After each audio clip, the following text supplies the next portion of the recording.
નમસ્કાર. આકાશવાણી અમદાવાદ વડોદરા પ્રાદેશિક સમાચાર રિધિ ઉંધાડ વાંચે છે. સૌપ્રથમ મુખ્ય સમાચાર. મુખ્યમંત્રી ભૂપેન્દ્ર પટેલે સોમનાથમાં ચિંતન શિબિરનો પ્રારંભ કરાવતા જણાવ્યું કે જનકલ્યાણ અને લોકસેવા એ સરકારનો ધ્યેય મંત્ર છે. રાજ્યની નગરપાલિકાઓમાં ચૂંટણી યોજવા ચૂંટણી અધિકારીઓની નિયુક્તિ કરવામાં આવી. અમદાવાદ મ્યુનિસિપલ કોર્પોરેશન અમદાવાદના વિવિધ વિસ્તારોમાં એર સેન્સર મશીન લગાવશે. આયુર્વેદ હોમિયોપેથીમાં કન્ફર્મ પ્રવેશ મળ્યા બાદ રદ કરવાની તક મળશે. અને રાજ્યમાં ઠંડી વધી, નલિયામાં મોસમનું પ્રથમવાર 13 ડિગ્રી તાપમાન નોંધાયું. સમાચાર વિગતવાર. મુખ્યમંત્રી ભૂપેન્દ્ર પટેલે જણાવ્યું છે કે જનકલ્યાણ અને લોકસેવા એ સરકારનો ધ્યેય મંત્ર છે અને નાના કર્મચારીથી માંડીને મંત્રી સુધી સૌ તે દિશામાં સતત કાર્યરત છે. ગઈકાલે તીર્થધામ સોમનાથ ખાતે 11મી ચિંતન શિબિરનો પ્રારંભ કરાવતા મુખ્યમંત્રીએ જણાવ્યું કે આવા કાર્યોને વધુ ઉત્તમ અને સફળ કઈ રીતે બનાવી શકાય તે માટેનું સામૂહિક મનોમંથન આ ત્રિદિવસીય ચિંતન શિબિરમાં થશે. તેમણે કહ્યું કે લોકશાહી પ્રણાલીમાં પ્રજાના પ્રતિનિધિઓ, અધિકારીઓ, કર્મયોગીઓ સાથે સૌ મળીને પરિવાર ભાવથી એક બનીને કાર્ય કરે તો કેવા ઉત્તમ પરિણામો મળી શકે તે વાવાઝોડા જેવી કુદરતી આફતના સમયે સામૂહિક તાકાતથી આપણે પુરવાર કર્યું છે. તેમણે અધિકારીઓને પોતાના વિભાગના કાર્યોમાં પોતિકાપણાનો ભાવ દાખવી સંપૂર્ણ નિષ્ઠા સાથે પ્રજાહિત માટે કર્તવ્યરત રહેવાની શીખ આપી હતી. મુખ્યમંત્રીના મુખ્ય સલાહકાર હસમુખ અઢિયાએ કર્મયોગના 6 સિદ્ધાંતો વિશે પ્રવચન આપતા જણાવ્યું હતું કે યોગ એ કોઈ ધર્મ નહીં પરંતુ શરીર અને મનને સ્વસ્થ અને દિવ્ય કરનારું વિજ્ઞાન છે. રાજ્યના ચૂંટણી આયોગે ગઈકાલે રાત્રે 79 નગરપાલિકામાં ચૂંટણી યોજવા ચૂંટણી અધિકારીઓની નિયુક્તિ કરી છે. હવે એક સપ્તાહમાં મતદાર મંડળો અને વોર્ડ અનુસાર મતદાર યાદી પ્રસિદ્ધ થશે. રાજ્ય ચૂંટણી આયોગના સચિવ જીસી બ્રહ્મભટ્ટે નગરપાલિકાના ચૂંટણી અધિકારીઓની સાથે સાથે જ્યાં પેટા ચૂંટણી યોજાવાની છે તે 15 નગરપાલિકાઓમાં પણ ચૂંટણી અધિકારી તરીકે પ્રાંત અધિકારીથી લઈને નાયબ જિલ્લા વિકાસ અધિકારી અને પુરવઠા અધિકારીઓની નિયુક્તિ કરી છે. ઉલ્લેખનીય છે કે છેલ્લા 1.5-2 વર્ષથી પાલિકા પંચાયતની ચૂંટણી સ્થગિત છે.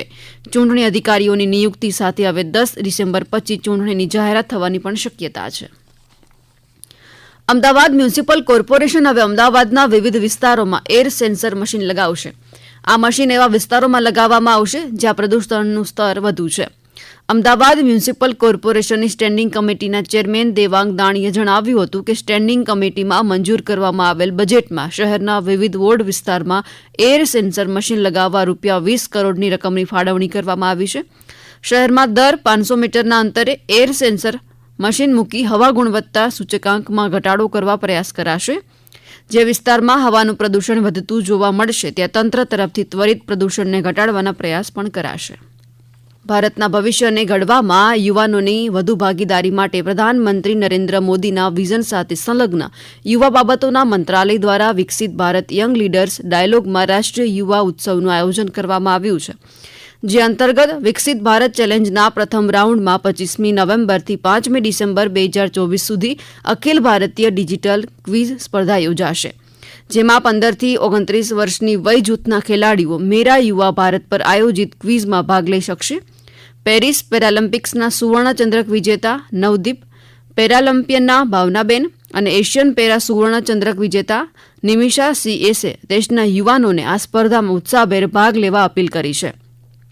ત્યારે આ ક્વિઝ અંગેની માહિતી જિલ્લા યુવા અધિકારી પ્રિતેશકુમાર ઝવેરીએ આપી હતી. સર્વે યુવાનોને ખાસ આહવાન આ સાથે અમે માય ભારતની ટીમ તરફથી કરવા માંગીએ છીએ અને જે 15 થી 29 વર્ષ સુધીના યુવાનો છે આમાં ભાગ લઈ શકશે. માનનીય પ્રધાનમંત્રી શ્રી અને આવા અનેક જે મહાનુભાવો છે અને જે એરિયાના એક્સપર્ટ્સ છે એમની સાથે એમને વન ઇન્ટરેક્શન કરવાનો અને પોતાના જે અનુભવો છે કે વિચારો છે કે જેના આધારે યુવાનો વિકસિત ભારત બનાવી શકે છે 2047 સુધીમાં જે ભારત સરકારનું વિઝન છે તેમાં એ લોકો પોતાની અદ્વિતીય ભૂમિકા અદા કરી શકશે. આ સમાચાર આપ આકાશવાણી અમદાવાદ વડોદરા કેન્દ્ર પરથી સાંભળી રહ્યા છો. આ સમાચાર આપ અમારી YouTube channel AIR news Gujarat પર પણ સાંભળી શકશો. વધુ સમાચાર માટે આપ અમારા એક હેન્ડલ AIR News_AVD ને ફોલો કરી શકો છો. આયુર્વેદ અને હોમિયોપેથીમાં ખાલી પડેલી બેઠકોમાં પ્રવેશ આપવા માટે કેન્દ્ર સરકાર દ્વારા કટ ઓફમાં ઘટાડો કરતા જે વિદ્યાર્થીઓએ પ્રવેશ મેળવી લીધો છે તેઓને પ્રવેશ રદ કરવાની તક આપવામાં આવી છે. વિદ્યાર્થીઓ 23 નવેમ્બર સુધીમાં પ્રવેશ રદ કરાવી શકે છે. હાલમાં હોમિયોપેથી અને આયુર્વેદની મળીને 143 જેટલી બેઠકો ખાલી પડી છે અને તેમાં વધુ 50 બેઠકોનો ઉમેરો થવાની શક્યતા છે. ઉલ્લેખનીય છે કે આયુર્વેદની 239 અને હોમિયોપેથીની 290 મળી કુલ 499 બેઠક માટે પ્રવેશ સમિતિ દ્વારા ચોથો રાઉન્ડ હાથ ધરવામાં આવ્યો હતો. ચોથા રાઉન્ડની પ્રવેશ કાર્યવાહીમાં પ્રવેશ ફાળવ્યા બાદ 143 વિદ્યાર્થીઓએ પ્રવેશ રદ કરાવ્યો. રાજ્યમાં વહેલી સવારે અને મોડી રાત્રે તાપમાનમાં ઘટાડો નોંધાતા ઠંડીનો અનુભવ થઈ રહ્યો છે. આગામી દિવસોમાં હજુ પણ ઠંડી વધે તેવી શક્યતાઓ છે. છેલ્લા 24 કલાકમાં રાજ્યમાં સૌથી ઓછું તાપમાન નલિયામાં 13 ડિગ્રી નોંધાયું છે. દાહોદ અને ડીસામાં 14 ડિગ્રી, રાજકોટ અને ભુજમાં 16 ડિગ્રીથી વધારે, જ્યારે પોરબંદર, અમદાવાદ અને ગાંધીનગરમાં તાપમાન 17 ડિગ્રી નોંધાયું છે. આગામી 3 દિવસ નલિયાનું તાપમાન 12 થી 14 ડિગ્રી રહેવાની સંભાવના છે. છેલ્લા એક સપ્તાહમાં અમદાવાદનું લઘુત્તમ તાપમાન 3 ડિગ્રી જેટલું ઘટ્યું છે. હવામાન વિભાગના ડાયરેક્ટર A.K. દાસના જણાવ્યા અનુસાર રાજ્યના તાપમાનમાં આગામી 5 દિવસ દરમિયાન 1 થી 2 ડિગ્રી સેલ્સિયસ સુધીનો ઘટાડો થઈ શકે છે. आगे 7 दिन तक मौसम शुष्क रहने का पूर्वानुमान है और जो तापमान में नॉर्मलाइज चेंज दिया गया है. जो भी परिवर्तन होगा वो 1 से 2 डिग्री सेंटीग्रेड का अंदर में ही होगा. अहमदाबाद का लघुत्तम तापमान रिकॉर्ड हुआ है 17.5 डिग्री सेंटीग्रेड, जो कि लास्ट 24 आवर में गिरावट हुआ है -1.1 डिग्री सेंटीग्रेड. और जो गुजरात रीजन में सबसे लघुत्तम तापमान रिकॉर्ड हुआ है वो नालिया में है, वो 13 डिग्री सेंटीग्रेड है. ખાનગી શાળાના સંચાલકો શાળામાં બાળકોને શિયાળામાં ચોક્કસ રંગનું સ્વેટર પહેરવા પર દબાણ કરી શકશે નહીં, તેમ રાજ્ય શિક્ષણ મંત્રી પ્રફુલ્લ પાનશેરિયાએ જાહેરાત કરી છે. શિક્ષણ મંત્રીએ જણાવ્યું કે તમામ જિલ્લા શિક્ષણાધિકારીને જણાવવામાં આવ્યું છે કે કોઈપણ પ્રાથમિક, માધ્યમિક અને ઉચ્ચતર માધ્યમિક શાળા પોતાના ગણવેશને અનુરૂપ પાતળું, હલકી ગુણવત્તાનું કાપડ ધરાવતું સ્વેટર પહેરાવવા કોઈપણ બાળક પર દબાણ કરી શકશે નહીં. જો કોઈ શાળાના સંચાલક નિર્ધારિત સ્વેટર બાળકને પહેરવા માટે આગ્રહ કરે તો તેની ફરિયાદ વાલીઓએ જિલ્લાની શિક્ષણ અધિકારીની કચેરીને કરવાની રહેશે. ખાનગી શાળાના સંચાલકોને સૂચના આપવામાં આવી છે કે માતા પિતા પોતાના બાળકને ઠંડીથી સુરક્ષિત રાખવા તેમની પાસે ઉપલબ્ધ કોઈપણ સ્વેટર, ટોપી અને હાથના મોજા પહેરાવી શકશે.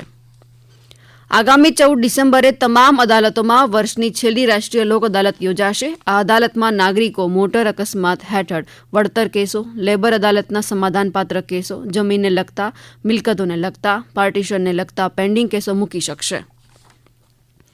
પાટણ જિલ્લાના સિદ્ધપુર તાલુકામાં 586 અરજદારોને 150 કિલો મુજબ પશુ ખાણદાણ સહાય મંજૂર કરાઈ છે. અમારા પાટણ જિલ્લાના પ્રતિનિધિ રમેશ સોલંકી જણાવે છે કે સિદ્ધપુર તાલુકા ભાજપ મધ્યસ્થ કાર્યાલય ખાતે કેબિનેટ મંત્રી બળવંતસિંહ રાજપૂતે ગુજરાત સરકાર અને કેન્દ્ર સરકારની વિવિધ યોજનાઓના ફોર્મ ભરવા અલાયદી વ્યવસ્થા ઊભી કરી છે. લાભાર્થીઓને પોતાના ગામની દૂધ ડેરીમાંથી ખાણદાણ મેળવવાનું રહેશે એમ સૂત્રોએ પણ જણાવ્યું છે. પંચમહાલ જિલ્લા રોજગાર વિનિમય કચેરી દ્વારા આજે ગોધરાના ગોલાવ ખાતે રોજગાર ભરતી મેળો યોજાશે. આ રોજગાર ભરતી મેળામાં ધોરણ 10 અને ધોરણ 12, આઈટીઆઈ, ડિપ્લોમા અને સ્નાતકની લાયકાત ધરાવતા 18 થી 32 વર્ષની વયના તમામ રોજગાર વાંછુક પુરુષ અને મહિલા ઉમેદવારોને તેમના બાયોડેટા, શૈક્ષણિક લાયકાત અને અનુભવના પ્રમાણપત્રોની નકલ સાથે રૂબરૂ હાજર રહી ભરતી મેળાનો લાભ લેવા જિલ્લા વિનિમય રોજગાર કચેરી પંચમહાલ દ્વારા એક યાદીમાં જણાવ્યું છે. યુવક સેવા અને સાંસ્કૃતિક પ્રવૃત્તિઓની કચેરી દ્વારા પંચમહાલ જિલ્લામાં અનુસૂચિત જનજાતિના 15 થી 35 વર્ષના યુવક યુવતીઓ માટે વન વિસ્તાર પરિભ્રમણ કાર્યક્રમનું આયોજન કરવામાં આવ્યું છે. 31 ડિસેમ્બર 2024ના રોજ 15 થી 35 વર્ષની વય ધરાવતા અનુસૂચિત જનજાતિના યુવક યુવતીઓ પાસેથી અરજીઓ મંગાવવામાં આવે છે. અંતે મુખ્ય સમાચાર ફરી એકવાર.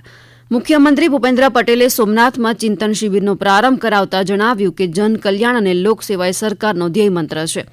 રાજ્યની નગરપાલિકાઓમાં ચૂંટણી યોજવા ચૂંટણી અધિકારીઓની નિયુક્તિ કરવામાં આવી.